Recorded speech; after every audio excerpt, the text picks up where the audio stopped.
Hi everyone, it's good to see you. I'm really glad you're here today. I just did, just a video or so ago, a body and face scrub.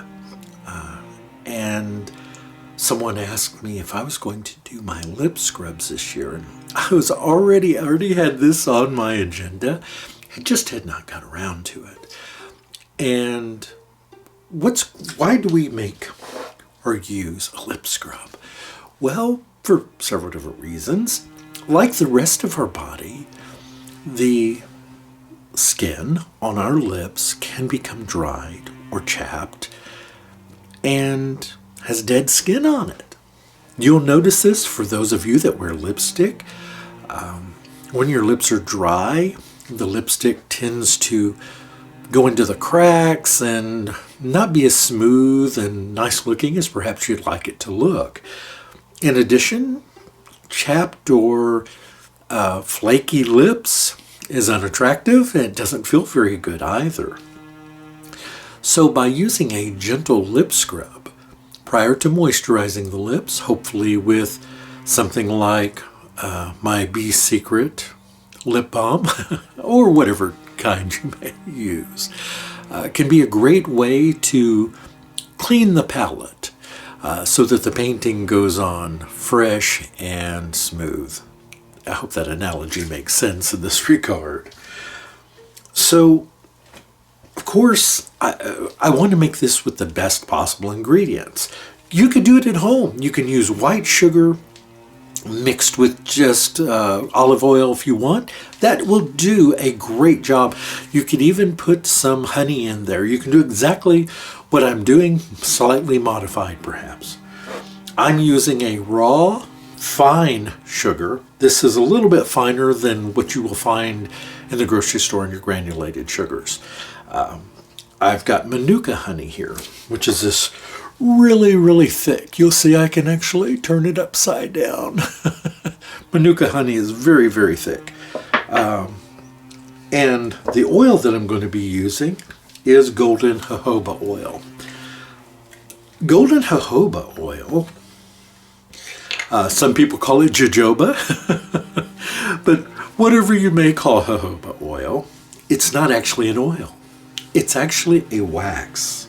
But it is a wax that is liquid at room temperature. So what we're going to be doing is combining our lovely, why would I use golden jojoba oil as opposed to olive oil or coconut oil? Those are all great and will do a lovely job. But the reason why I'm using golden jojoba, as I just mentioned, it is a liquid wax. What it does in a mixture such as this, it leaves behind a humectant barrier along with the honey. It's the mixture that does this. You scrub it, you rinse it off, and the liquid wax mixed with the honey and the sugar actually leaves behind a bit of the jojoba on the lip. Now, of course, you could take soap and water and wash that off if you so chose. It will not give you a greasy lip. That's not what I'm saying. The jojoba leaves like almost a microscopic layer of wax on the lip. What this does, it holds that moisture in the lip. The honey acts as a humectant, absorbing moisture toward the skin, and the jojoba helps to hold that moisture in, making your lips appear more plumped and healthy. You can alternately add things like cinnamon, if you're not allergic to it, which can really help with that plumping of the lips as well. There is a chemical inside cinnamon that actually that's why it's kind of hot or tangy on the lips or in the mouth. It has a quality that draws blood to the surface. So some people like that. If you're allergic to it, though, it's not a good thing to do.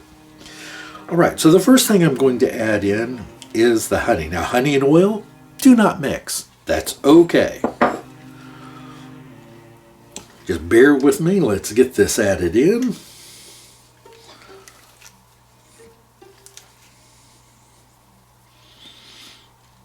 I said oil and wax don't make. I meant oil and honey. If I did say that, my apologies.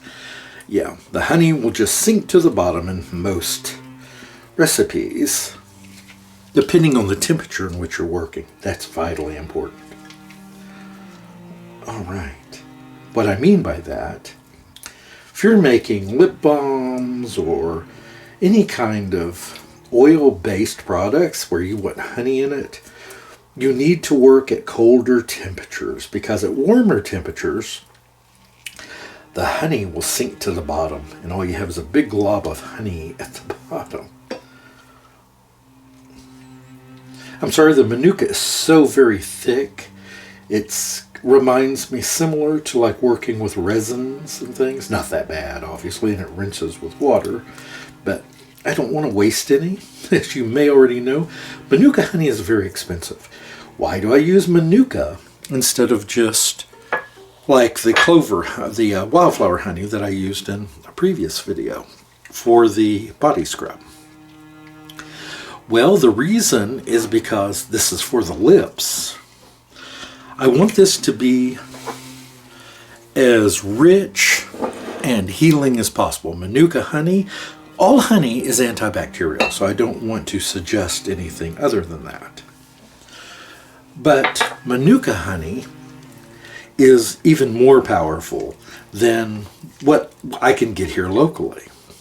It's from New Zealand. It has been used in the veterinary industry. And I will add more sugar.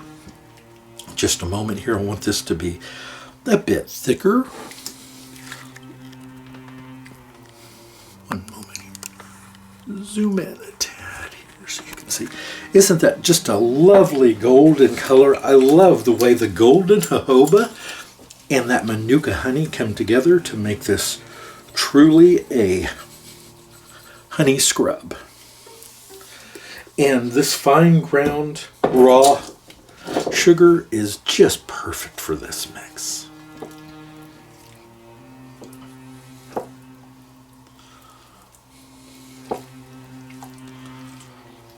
There we go. It's starting to come together here.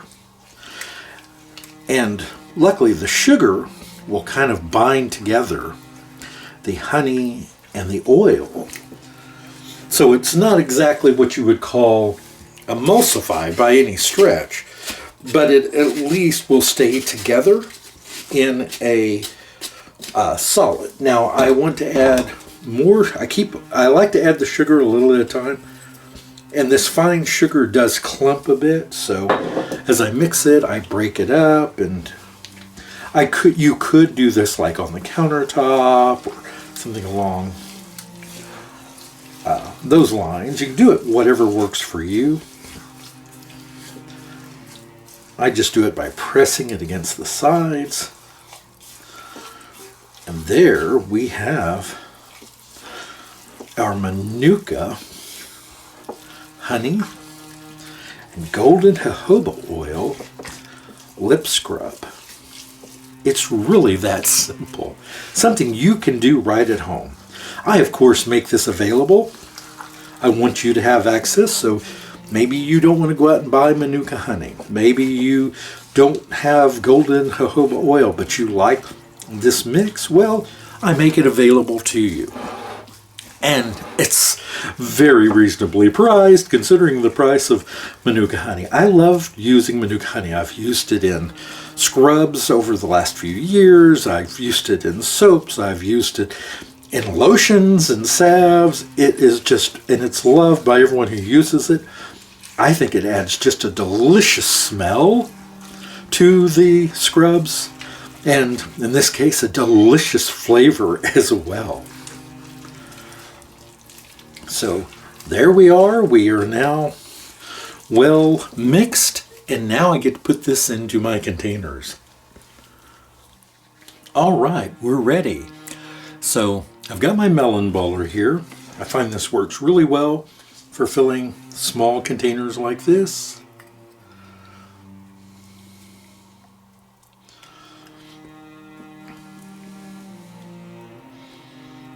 I try to pack them right to the top. Isn't that beautiful? I think it's just such a pretty color. I love yellows and goldens and that whole family of color.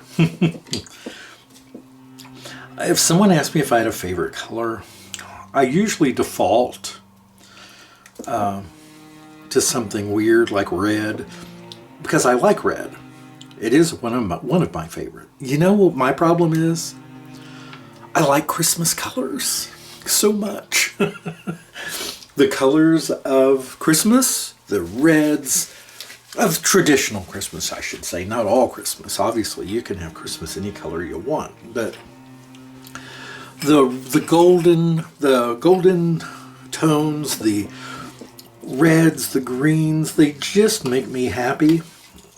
I'll try to inset a picture of a couple things in my house that demonstrate how much I like that color. All right.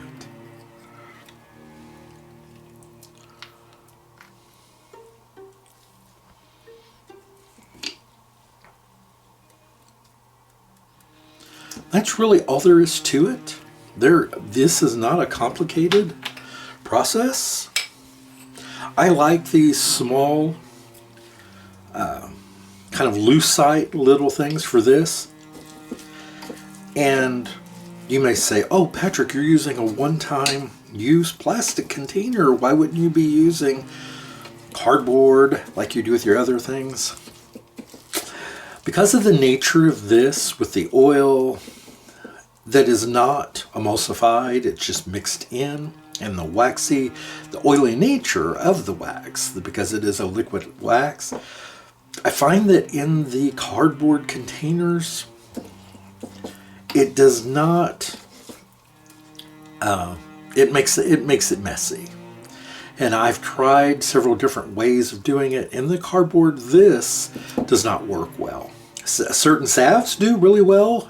My lip balms are in the cardboard containers. I don't use plastic containers. So I use very little plastic. So this doesn't bother me as much. Would I rather they be, I could do them in glass. But yes, glass is recyclable. But do people really recycle their glass? I don't know, and I'm just being as honest with you as I can. Just to me, it just seems like this is something you can reuse yourself if you have it.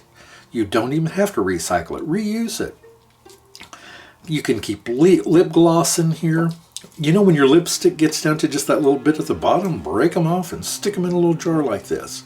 I'm just saying, you can reuse items.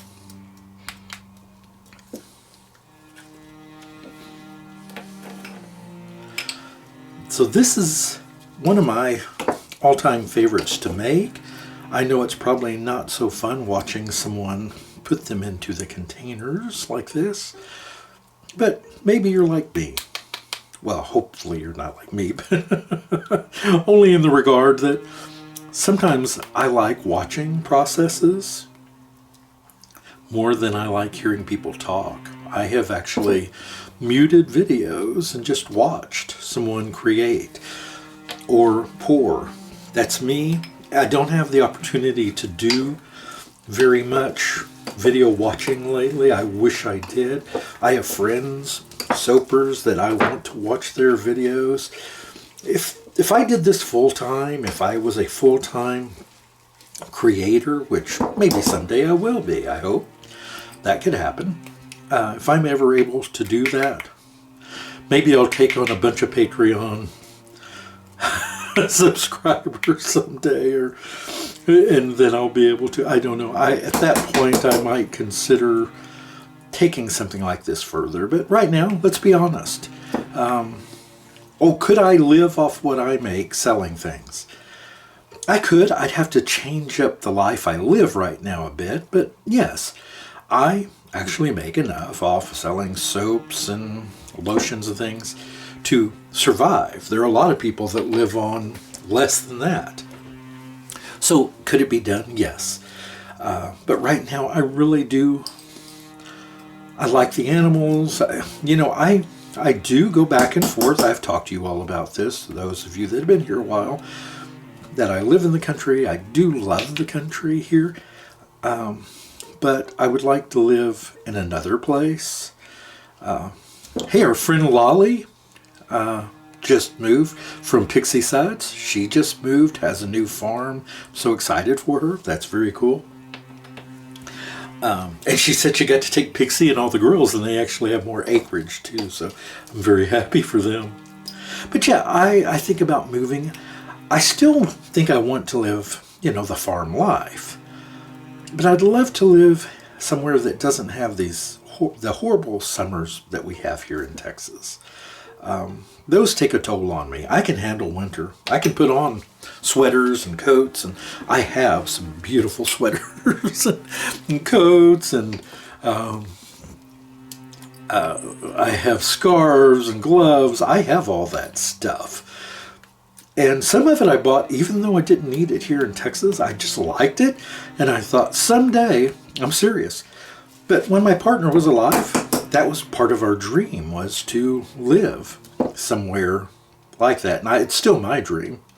Maybe it always was just my dream to some extent, but it is something that I would very much like to do at some point, is move somewhere that has real winters and doesn't quite have the hot summers. But I am repeating myself. I've talked about this before. You don't want to keep hearing it. All right. So I'll get the rest of these done, and I'll get these in the shop. So if you're interested in them, I'll put a link to them in the description if you want to try one out. I'm marking these very reasonably priced. And you can I may even do a set where you can get the lip scrub and one of the Bee Secret lip balms for, a combined savings sometime. I'll make that decision by the time you've seen this video. It'll be in the shop and ready. But I just want to thank you all so much. And thank you for all the wonderful comments on the video, the Christmas card video that I did. I was so nervous about that. I'm not happy. I'm not a pleased person with my appearance to the degree that you've said very nice things to me. You did in that video, and I did keep my promise and respond to everybody. If you've posted since I last checked, I will respond to you. I'm going to respond to everyone that posts on that video. That was my promise. But what you don't know is that I took a lot of slack as a kid over my hair from other kids. I was in a school where the only people that had hair like me, well, not like me necessarily, but that had hair that was different than the norm of that school, were the African American kids. And there weren't that many there. But luckily, some African American girls befriended me.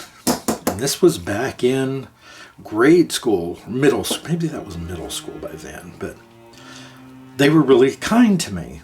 And I really connected with them because, quite frankly, they took some slack over some of the hairstyles they had too.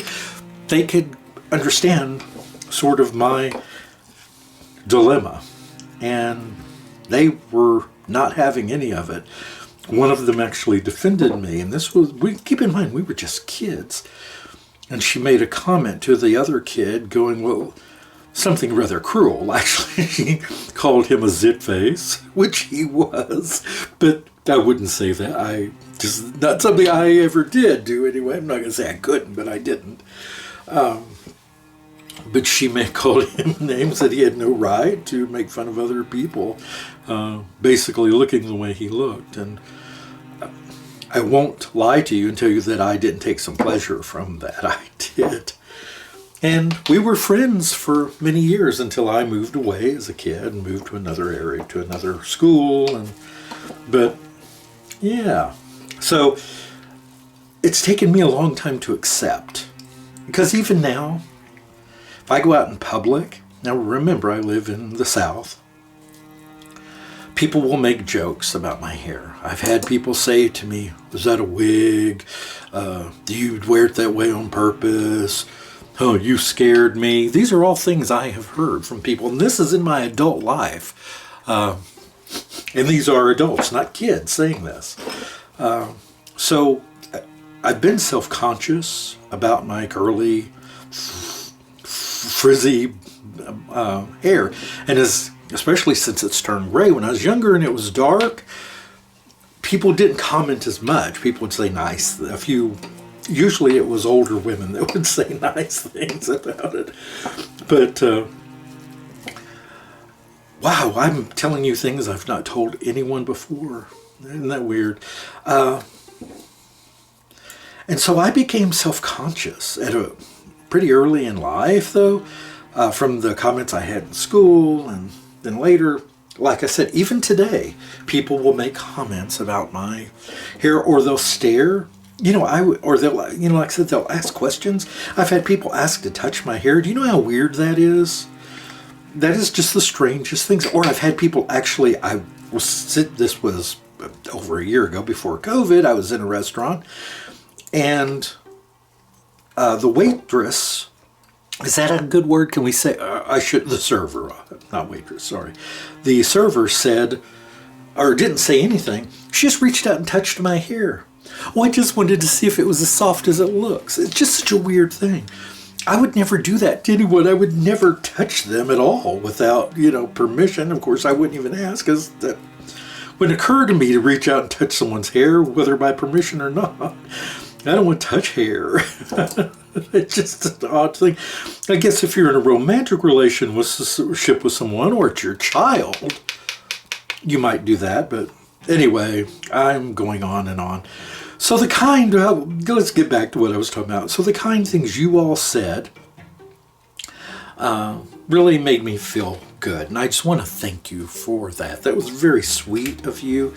You were all just so kind, and that means a lot to me. Based on what I've just told you, maybe you can understand why. So thank you so much for your kindness, for your just generous nature. I have I always thought people were pretty decent, but I also know people overall have the ability to be just awful. It's just the way it is. And I want to thank you all for making it abundant that there are still a lot of really nice people in the world. I appreciate that, and I appreciate you. But I'm going to get the rest of these done. I need to get this finished. But thank you all so very much. You mean the world to me, and I just adore you. You have a beautiful day, everyone, and I'll see you back soon. Goodbye.